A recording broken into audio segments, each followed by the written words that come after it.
I'm in favor of the Second Amendment. And I believe we need an assault weapons ban. We need universal background checks. We need red flag laws, right? So she's like, well, I support the Second Amendment, but I also don't support the Second Amendment. That's what she just said there in her little soundbite. Welcome back to the program. That's what it's who the country has as our VP. Well, I mean, I'm in favor of the Second Amendment. I'm also not in favor of the Second Amendment because the stuff that she's talking about, and that was Vice President Kamala Harris, the stuff that she's talking about there, first off, we have and it doesn't work. I mean, in red flag laws, we already have ways to go about that without diminishing due process protections with ex parte processes, and we've talked about this ad nauseum. Just so goofy. Just so goofy. Again, welcome back to the program. Bottom of the second hour, or first hour rather. Dana Loesch with you. I saw this story. I wanted to touch on it real quick because I'm amazed how this has just gotten so crazy. So in Britain, because they keep going after J.K. Rowling, the Harry Potter author, because she has blank you money, right? And she's still making hits, hit after hit. She's a factory. And as long as she's making money for people, she's protected and she's got a decent amount of money already. And so they accused her of cruelty. Now, first off, I'm trying to figure out what the cruelty is. Like, what party is actually guilty of cruelty here? Because she was remarking on this story of a dude who is a referee, and he is a manager in the top five in the top five divisions of English women's football, aka in the United States soccer. And he's taken over at Sutton United. So he's a manager. He's a dude. He has a weenus. These are facts. All right? So it's a dude who is managing a women's football team in Britain. But they're trying to act like him doing this is more historic than a woman doing this. Because he's a dude who cosplays as a woman. He's got a wig and he wears some makeup. And he's got, he grew his hair out and I guess he got a boob job. I don't know. So he's doing this. She comes out and says, because she had a tweet about it and they've been going after her over this. She had tweeted, quote, "When I was young, all the football managers were straight, white, middle-aged blokes. So it's fantastic to see how much things have changed." Because he is a white, straight, well, he's straight. He's just decides to dress as a woman, white, middle-aged bloke. So she's making a joke. And everyone says that she's cruel to make a joke like this. What's the cruelty? These people say that observing basic scientific fact is cruel.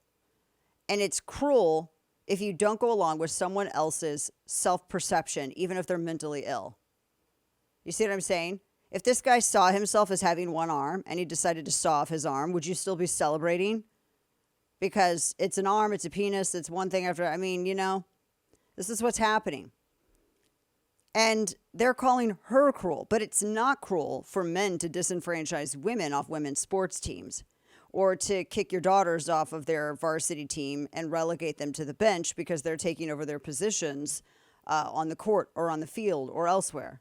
That's not cruel. But this dude's got a ween because he's a dude. So this idea of, well, he's an openly transgender, he's a dude who dresses as a chick. Okay? That's not an achievement. It's not a feat. That's not demonstration of some sort of athletic skill. This idea that we have to celebrate somebody who decides that their self-perception has to be affirmed by everyone else in the world in order for it to be real is it's beyond annoying. It's frustrating. Because now they're hijacking the realities of other women and demanding that these women alter their realities, their understanding of science and biology and basic fact and observable truth, and alter their realities to accommodate a man who is demanding that women affirm his self-perception. It's not about it's not about tolerance. It was never about tolerance. That was just a word to bait people into lowering their guard. It's about affirmation. And it's really not even affirmation. It's about acclamation and demanding that you bend the knee. That's what it is. See, women, they're all about celebrating the left, women's choices, except the choice to observe scientific fact. They're all about celebrating women's choices, except the choice to not say that a dude who's cosplaying as a chick is a she. The moment that a woman decides to exercise a choice about scientific-based pronouns, then she's branded a TERF or a bigot. So, everybody can tick off about, women's choices and pro-choice and all that stuff. There's no choice for women. There's only one choice. And if you don't do it, then you are abused, just like the patriarchy that feminists say abuse women in the first place. It is such a mind job. You're called a TERF. You're abused. It's psychological and physical. I've seen videos of women hit in the face because they called a dude with a penis a dude.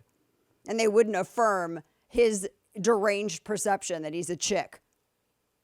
So spare me all of the nonsense about pro-choice. You rat-ass bigots don't even care anything about choice. It's all about making and force, and that's what it's about. Forcing women to do something. And the patriarchy got these dumb broads in the matriarchy to go along with it. That's the ultimate burn. You've got third and fourth wave feminists that are forcing other women to bend the knee. Hell, men don't even need to raise their fists anymore because they got these dumbass women doing it for them. So they've been going to J.K. Rowling over this nonstop because she said something that's true. And they're like, can you believe she compared him to a man? She said she's a man. She's like, she's accused of cruelty. She's so cruel. She mocked him by comparing him to a man. She's like, I didn't compare him to a man. He is a man.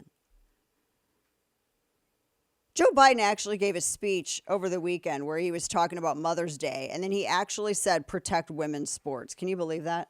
The guy who decided to completely destroy Title IX. And Title IX was not without its faults in the beginning. But this is the bait and switch that you saw that was set up by third wave feminists, second wave feminists, really, towards the end of the second wave. First wave, as you know, was Susan B. Anthony, right to vote. Second wave began as equal pay and a meritocracy because second wave was meritocracy based until towards the end. When you got, these Gloria Steinems and the Linda Hirschmans and all of these other dumb broads out there, and they decided to get involved, and then they ushered in third wave, which was about punishing men, all men for everything. And then third wave led to fourth wave. So it became, I am a woman, I am equal to man, I am a man. That's what it all became. So now we're in 11,000th wave. That's where we're at now. And all of this, what gets me, he gets out there and he talks about, oh, well, yeah. He actually gave a speech. He's like, well, yeah, we should have, got to protect women's sports, Mother's Day. You can't even define what a woman is. They keep using the phrase birthing person in actual medical manuals.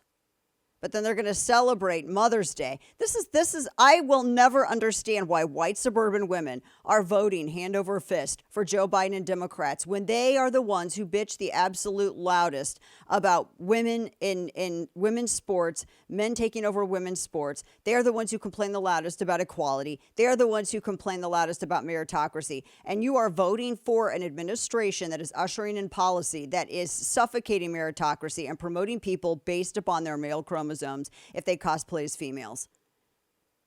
Don't act like you're saving the world. You're helping to shove it to hell faster. That's what you're doing.